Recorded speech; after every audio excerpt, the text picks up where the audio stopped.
പാതിരാത്രി പോരേല് പിരാന്തായി നിക്കുമ്പോ ആശാന്റെ ഒരു വിളി. പിന്നെ എന്ത് നോക്കിട്ടാ തുള്ളിച്ചിറങ്ങി. ഏടക്കെന്നറിയോ, തോട്ടിലേക്ക് നണ്ട് പിടിക്കാൻ പോന്നു നമ്മോ. ആരുടോ പാലത്തിന്റെയും തോട്ടത്തിന്റെ ഇടയിലല്ലേ എങ്ങനെയല്ലോ പോകുന്നുണ്ട്. അപ്പോൾ തന്നെ നല്ല ഫ്രൈ ആക്കാൻ പറ്റിയ സാധനത്തിനാ കണ്ടേ. ടിങ്കുന്റെ വായി നല്ല വെള്ളം വന്ന്. അപ്പോൾ തന്നെ ഞണ്ട് പിടിക്കാൻ തോട്ടിലേക്ക് എത്തി.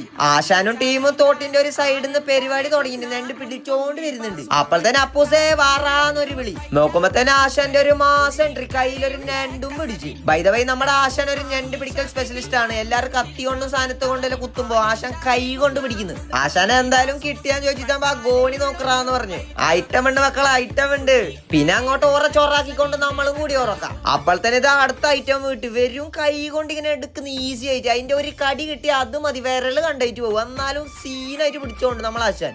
അപ്പോൾ തന്നെ ഒരു വലിയ മുകിട് മീനിന്റെ നമ്മൾ സ്പോട്ടാക്കി. സാധനം മിസ്സായി, ഓടി രക്ഷപ്പെട്ട്. ഇപ്പൊ തോട്ടിൽ നണ്ട് പിടിക്കുന്ന ഒരു ആയുധം എന്ന് ചോദിച്ചാൽ ഈ കാണുന്ന സാധനങ്ങളെല്ലാം ഒരായുധം. തോട്ടില് ചിലയിടത്ത് നല്ല വെള്ളമുണ്ട്, നമ്മ ഫുള്ള് മുങ്ങുന്നത്ര വെള്ളമുണ്ട്. അപ്പോഴത്തേനും ഇതാ ഒരുത്തം ഓണിച്ചിരുന്നിന്. അവൻ ആശാൻ വിടുവോ. ആശാനും ടീമും കഷ്ടപ്പെട്ട് പണിയെടുത്ത് അവനെ വലിച്ചെടുത്ത്. നല്ല പൊളപ്പൻ സാധനം. അങ്ങനെ എത്തി നമ്മ ടിങ്കുന്റെ ഫേവറേറ്റ് സ്പോട്ടിലേക്ക് എത്തി, പാലത്തിന്റെ അടി. അങ്ങനെ പാലത്തിന്റെ അടി എത്തിയപ്പോ എനിക്കൊരാഗ്രഹം, പിടിക്കണോന്ന്, ഞണ്ട് പിടിക്കണോന്ന്. നല്ല ജിമ്മിനെല്ലാം പോയ ഒരു കാര്യമേ ഞണ്ട് കിട്ടി. കഴിച്ചിന്റെ കറി വെച്ചാൽ എന്റെ മോനെ സീന് സാധനമായിരിക്കും. ആശാൻ പിന്നെയും ആശാന്റെ സ്കില്ല് കാണിച്ചോണ്ട് കൊറേ പിടിച്ചിങ്ങനെ കൈ കൊണ്ട്. പിന്നെ നമ്മ ഭയങ്കര ലക്കി ആൾക്കാരായതുകൊണ്ട് എപ്പോഴത്തേക്കാളും വളരെ കുറച്ച് നണ്ടേ ഇന്ന് കിട്ടിയിട്ടുള്ളൂ. സാധാരണ 2 ചാക്കെല്ലാം കിട്ടാറുണ്ട്. പിന്നെ നമ്മളുള്ളടുത്ത് ഏടുന്ന് കിട്ടാൻ ഒരു നണ്ട് പോലും ഇല്ല. എല്ലാം ഓടി രക്ഷപ്പെട്ടിനും തോന്നുന്നു. അപ്പോഴത്തേനും ഒരു ആമപുറം ഇതെന്തോ അറിയാണ്ട് അവിടെ ചില്ലാക്കിക്കൊണ്ട്. അങ്ങനെ ഇന്നത്തെ തോട്ടിലെ നണ്ടുപിടിയും കഴിഞ്ഞ് നമുക്ക് കരക്ക് കയറി ഒരു കിടിലെ എക്സ്പീരിയൻസ് ഉണ്ടായിരുന്നു. മാൻ വേഴ്സസ് വൈൽഡ്. അപ്പൊ നമ്മൾ ഇത്രയും കിടിലായിട്ട് നണ്ടെല്ലാം കാണിച്ച് നമ്മുടെ ആശാനും ബ്രദർസിനും ബായും കൊടുത്തിട്ട് നമ്മൾ നണ്ടും കൊണ്ട് നേരെ പുരയ്ക്ക് തിരിച്ച്.